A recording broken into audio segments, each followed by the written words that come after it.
Hello my dear student, welcome to my channel sermon lecturer. हमारे पास बहुत सारे स्टूडेंट कमेंट कर रहे थे सर विज्ञान का वायरल पेपर लाइए जैसा बोर्ड एग्जाम में आने वाला है 2025 बोर्ड में। ठीक है, तो ये वीडियो अगर आपने लास्ट तक देख लिया तो 2025 बोर्ड में, ठीक है, तुम विज्ञान के पेपर में धुआं धुआं उड़ा दोगे।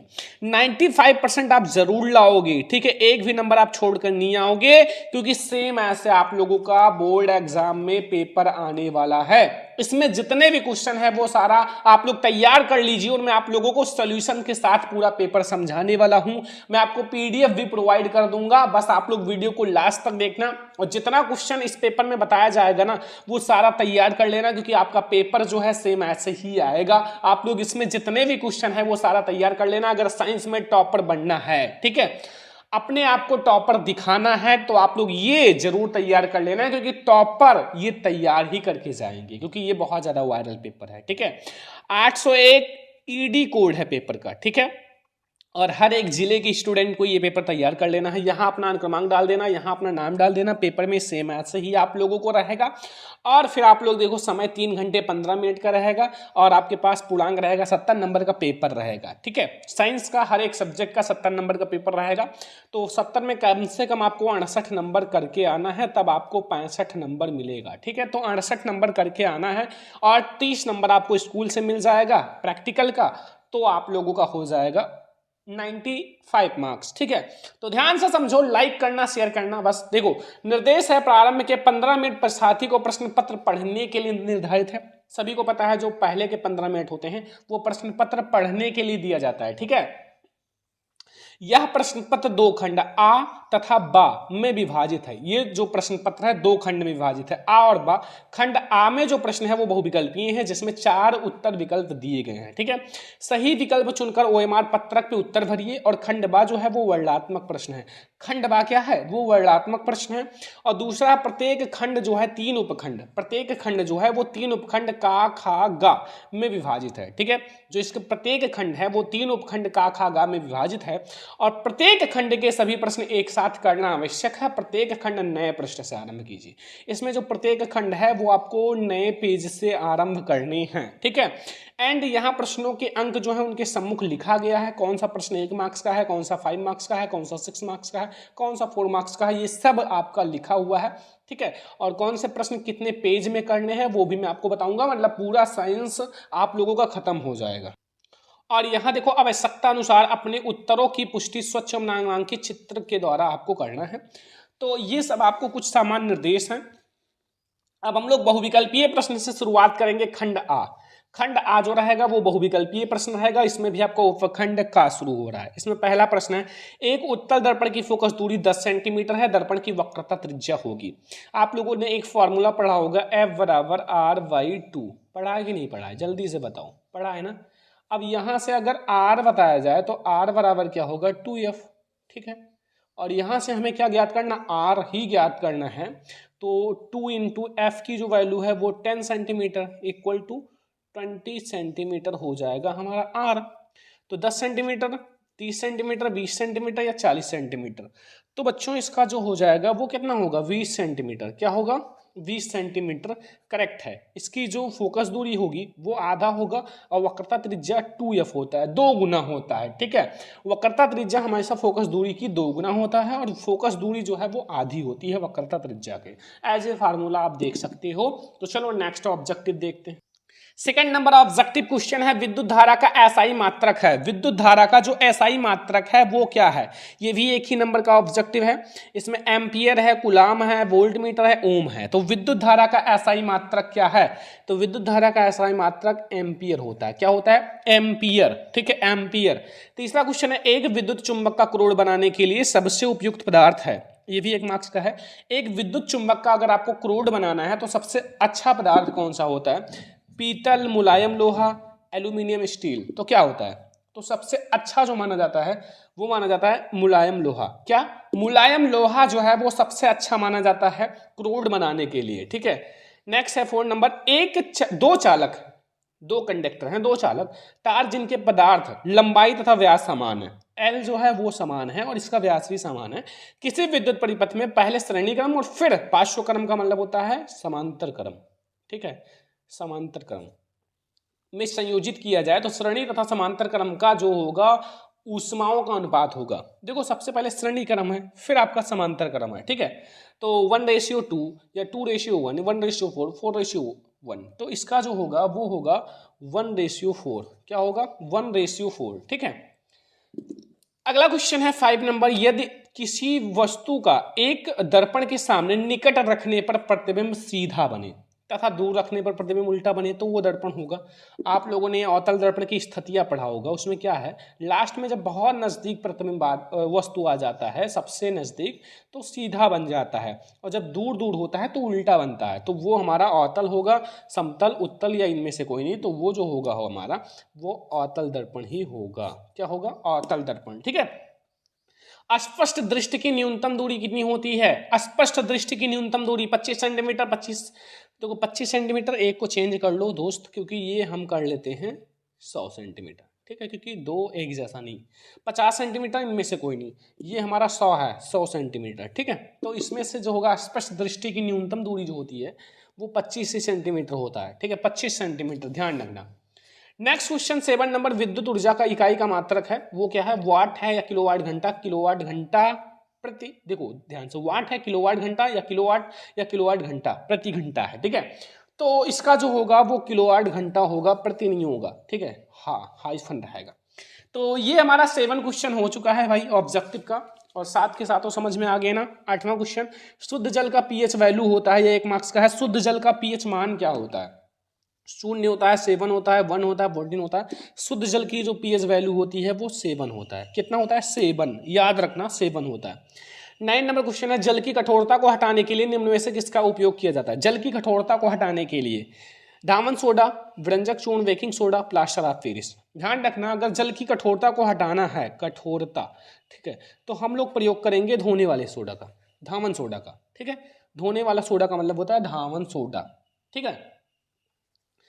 निम्न में से किस यौगिक में COO एक क्रियात्मक समूह है? COO ब्यूटेनॉन नहीं है, ओइक में है। हाँ ये सही है, ब्यूटेनोइक में है। ब्यूटेनोइक, इसमें ओइक जुड़ता है क्योंकि COO है लास्ट में, ठीक है, तो इसमें ओइक जुड़ता है, तो इसलिए हमारा ब्यूटेनोइक हो जाएगा। 11 नंबर क्वेश्चन, निम्नलिखित में से कौन सी धातु हाइड्रोजन में से, मतलब अम्ल में से हाइड्रोजन विस्थापित करेगी? मतलब मान लो HCl अम्ल है तो इसमें से हाइड्रोजन विस्थापित कर पाएगी। MgZn, PT, Ag या Hg, सभी को पता है एक संयोग विद्युत रासायनिक श्रेणी में जो हाइड्रोजन के नीचे होगा वो नहीं कर पाएगा, जो ऊपर होगा वो कर लेगा। तो इसमें जो हमारा Mg और Zn है ये क्या है? ऊपर है, इसलिए ये अम्ल में से हाइड्रोजन विस्थापित कर लेगा, ठीक है। 12 नंबर क्वेश्चन है, एसिटिक अम्ल का IUPAC नेम। एसिटिक अम्ल का फार्मूला क्या होता है? CH3COOH। अब इसमें कितने कार्बन है? 1 और 2, 2 कार्बन को क्या कहते हैं? एथ, और COO का मतलब एथेओइक जोड़ दो, यानी कि एथेनोइक हो जाएगा। मेथ एथ, एथेनोइक अम्ल। एथेनोइक अम्ल बिल्कुल सही है, ध्यान रखना। एक एक ऑब्जेक्टिव को रट लो, याद कर लो, रिवीजन कर लो, जितना भी करना है कर लो। कार्बन का परमाणु संयोजकता होता है, कार्बन की जो परमाणु संयोजकता, कार्बन का अनुक्रमांक जो होता है, परमाणु क्रमांक 6 होता है, तो इसका इलेक्ट्रॉनिक विन्यास करोगे 2 और 4, लास्ट कक्षक में कितना? 4 इलेक्ट्रॉन है, तो 2 तो होगा नहीं, 3 तो होगा नहीं, 4 ही होगा, क्योंकि लास्ट कक्षक में 4 इलेक्ट्रॉन्स हैं। तो ये सारे हो गए। 13 नंबर तक ऑब्जेक्टिव हमारा उपखंड गा स्टार्ट होता है। ये सब OMR पत्रक पे आंसर देना है, ध्यान रखना, ठीक है। उपखंड गा में क्या है? ये सब बायोलॉजी से रिलेटेड क्वेश्चन है, बायोलॉजी, ठीक है, से रिलेटेड क्वेश्चन है। जैसे प्राग कोश में होते हैं, 1 नंबर का ऑब्जेक्टिव प्राग कोश, वाहिदल, अंडाशय और प्रागकण, अंडप। क्या होता है प्राग कोश में? क्या होता है प्राग कोश के अंदर? प्राग कण होता है। क्या होता है? प्राग कण होता है, ध्यान रखना, ठीक है। अगला, यकृत स्रावित करता है, ये भी 1 नंबर का है। यकृत, यकृत क्या स्रावित करता है? लार, जठर रस, पित्त रस या अग्नाशय रस, अग्नाशयिक रस। तो 15 नंबर क्वेश्चन है, ये जो यकृत है वो पित्त रस स्रावित करता है। क्या स्रावित करता है? पित्त रस, ध्यान रखना, पित्त रस स्रावित करता है। अगला 16 नंबर, थायरॉक्सिन हार्मोन्स की कमी से होता है। थायरॉक्सिन हार्मोन्स, घेंघा रोग, स्कर्वी रोग, रतौंधी या बेरी बेरी रोग। तो थायरॉक्सिन हार्मोन्स की कमी से क्या होता है? घेंघा रोग। क्या होता है? घेंघा रोग, याद रखना। जो थायरॉक्सिन हार्मोन्स है उसकी कमी से क्या होता है? घेंघा रोग, ठीक है, घेंघा रोग। तो ये 16 ऑब्जेक्टिव हमारा हो चुका है। और 17 नंबर ऑब्जेक्टिव क्या आते हैं, मनुष्य के गुणसूत्र की संख्या कितनी होती है, मनुष्य में जो गुणसूत्र है उसकी संख्या कितनी होती है, 22, 42 या 24 या 46, यानी कि 22, 44, 24 या 46। तो कुल गुणसूत्र कितना होता है, कुल, ध्यान रखना ये इससे बहुत ऑब्जेक्टिव बनते हैं। कुल गुणसूत्र 46, पेयर में, जोड़े में, ध्यान रखना मैं एक एक चीज गुणसूत्र रिलेटेड बता देता हूँ। 23, जोड़े में 23। और आटोसोम गुणसूत्र कितना होता है, जल्दी जल्दी बताओ, इसमें से 46 में से आटोसोम जो होता है वो 44 होता है, जो बिल्कुल सेम होता है नर और मादा में, बिल्कुल सेम, केवल चेंज क्या होता है, लिंग गुणसूत्र। और लिंग गुणसूत्र कितने होते हैं, लिंग गुणसूत्र हमारे केवल 2 होते हैं। 2 में जो मादा में होता है वो क्या होता है, XX होता है, नर में क्या होता है, XY होता है, ठीक है। इतना चीज समझ में आया। कुल गुणसूत्र 46, ऑब्जेक्टिव में आटोसोम 44, लिंग गुणसूत्र 2, जोड़े में 23, मादा लिंग गुणसूत्र XX, नर में XY, ये सब ऑब्जेक्टिव में बनते हैं। तो कुल गुणसूत्र हमारा 46 हो जाएगा, ठीक है। ये नोट कर लो, ये मेन पॉइंट है, ऐसा मत सोचना कि फालतू में सर ने लिखा है, ठीक है। निम्न में से किस पौधे में पुष्प एक लिंगी होता है, पपीता, गुड़हल, मटर या सरसों। तो इसमें जो पपीता है ना, पपीता जो हो एक लिंगी होता है, पपीता। पौधों में कायिक प्रवर्धन के लिए कौन सा भाग अनुकूल है, पौधों में कायिक प्रवर्धन के लिए कौन सा भाग अनुकूल है, तना, पत्ती, जड़ या कलिका। तो पौधों में जो कायिक प्रवर्धन है उसके लिए सबसे अच्छा जो माना जाता है वो तना को माना जाता है। कायिक प्रवर्धन जिसमें जड़ नहीं होता, और जड़ नहीं होता उसमें तना बहुत अच्छा होता है, ठीक है। तने के द्वारा नया पौधा निकालते हैं। मेंडल ने अपना प्रयोग किस पौधे पर किया, ये तो बहुत बार मैंने बता रखा है, मटर पे किया था, और इसका वैज्ञानिक नाम पायसम सटाइबम है, याद रखना। मटर है या सरसों या बैगन या टमाटर, तो मटर। तो यहाँ से 20 में 20 ऑब्जेक्टिव समझ में आ गया, कोई दिक्कत नहीं, कोई कंफ्यूजन नहीं, क्योंकि 20 में 20 ऑब्जेक्टिव आपको करना ही करना है, एक भी ऑब्जेक्टिव छोड़ना नहीं है। अब हमारा खंड बा शुरू होता है। खंड बा में जो है वो वर्णात्मक प्रश्न है। क्या है, वर्णात्मक प्रश्न, जो आपको बोर्ड एग्जाम की कॉपी दी जाएगी और उसमें बहुत ही अच्छे से लिखना होगा। इसमें हमारा उपखंड का शुरू होता है, उपखंड का। देखो कॉपी में लिखना अब आपका शुरुआत होगा, अभी तक 20 नंबर तो OMR पत्रक वाले थे, OMR पत्रक पे जिसका आंसर देना था, ठीक है। अब हम लिखने वाले प्रश्न पे आते हैं। देखो इसमें पहला है, ध्यान रखना, 4 नंबर के हैं। अवतल दर्पण में आभासी प्रतिबिंब बनने का किरण आरेख बनाइए, वस्तु की स्थिति का उल्लेख कीजिए। जो आभासी प्रतिबिंब बनता है, और अवतल दर्पण में एक ही आभासी प्रतिबिंब बनता है, वो भी लास्ट स्थिति, 6वां नंबर, लास्ट स्थिति, ध्यान रखना, और वो याद करके बताओ। दूसरा क्वेश्चन ये 4 नंबर का है, 4 नंबर तुरंत मिल जाएगा। घरों की वायरिंग के परिपथ में जो फेस है का क्या महत्व है, ठीक है। वायरिंग के परिपथ में फेस का क्या महत्व है, आवश्यक परिपथ आरेख खींचकर स्पष्ट कीजिए, ये भी हमारा 4 नंबर का है। फिर दूरदृष्टि दोष से आप क्या समझते हैं, कारण तथा निवारण, 4 नंबर के। तो ये 4 नंबर के 3 क्वेश्चन हैं और आपको देकर जाएंगे 12 नंबर, ठीक है। मान लो अगर आपको इसमें कोई भी प्रॉब्लम है, इस स्कूल में जब आप पेपर देने जाओगे, मतलब सेंटर पे, तो कोई भी प्रॉब्लम है तो वहाँ पूछ सकते हो, बताया जाएगा, ठीक है। मान लो नहीं समझ में आता, कोई भी चीज़ नहीं अच्छा लिखा हुआ है, तो ये सब बताएंगे वहाँ, टेंशन नहीं लेना। मानव नेत्र के प्रमुख भागों का वर्णन कीजिए, किसी वस्तु का मानव नेत्र से प्रतिबिंब बनाकर किरण आरेख द्वारा समझाइए, ये भी 6 नंबर का है। ये अब 6 नंबर का क्वेश्चन है। अथवा ये नहीं आता तो ये कर सकते हो, समांतर करण संयोजन में 3 प्रतिरोध के तुल्य प्रतिरोध के सूत्र का निगमन कीजिए। 1/r बराबर जो 1/r1 प्लस 1/r2 और प्लस 1/r3, ये वाले सूत्र का निगमन करना है, निगमन करना, ठीक है। तो ये हमारे हो गए भाई 6 नंबर का एक क्वेश्चन रहेगा, 12 नंबर के 3 क्वेश्चन 4 नंबर के रहेंगे। अब हमारा उपखंड खा स्टार्ट होता है, उपखंड खा, ठीक है, केमिस्ट्री का। देखो निम्नलिखित का संरचनात्मक सूत्र 2 नंबर का, क्लोरोप्रोपेन, ये प्रोपेन है, क्लोरोप्रोपेन और 2 हाइड्रोक्सी प्रोपेनिक अम्ल, 1 नंबर इसका मिलेगा और 1 नंबर इसका, कुल मिला के 2 नंबर। फिर उदासीनीकरण अभिक्रिया का 2 नंबर मिल जाएगा, 4 नंबर का ये क्वेश्चन हो जाएगा, 2 नंबर का, ठीक है। ये हमारा उपखंड खा का है, केमिस्ट्री का, ठीक है, ध्यान रखना। फिर हमारा आता है समजाति श्रेणी, क्या है, उदाहरण से समझाइए, 4 नंबर का, 4 नंबर के 2 क्वेश्चन रहेंगे, 8 नंबर हो जाएगा, ठीक है। अब एक आता है निम्नलिखित का रासायनिक समीकरण लिखिए, एथेनॉल का सोडियम के साथ अभिक्रिया, 6 नंबर का 1 नंबर मिलेगा, 1 नंबर इसका मिलेगा। एथिल अल्कोहल का 443 ताप पर शांत सल्फ्यूरिक अम्ल के साथ गर्म किया जाता है, 1 नंबर इसका मिलेगा। मेथेन को वायु में जलाया जाता है, ये भी 1 नंबर का है। एथेनोइक अम्ल का एथेनॉल के साथ अपक्रिया, 1 नंबर का। एसिटिक अम्ल का सोडियम कार्बोनेट के साथ अपक्रिया, प्लास्टर ऑफ पेरिस को जब गर्म किया था, 1 नंबर। ये 6 नंबर जब मिलेगा तब आप जब ये 6 रासायनिक समीकरण लिखोगे, ठीक है, तब आपको ये 6 नंबर मिलेगा। नहीं लिखोगे तो नहीं मिलेगा।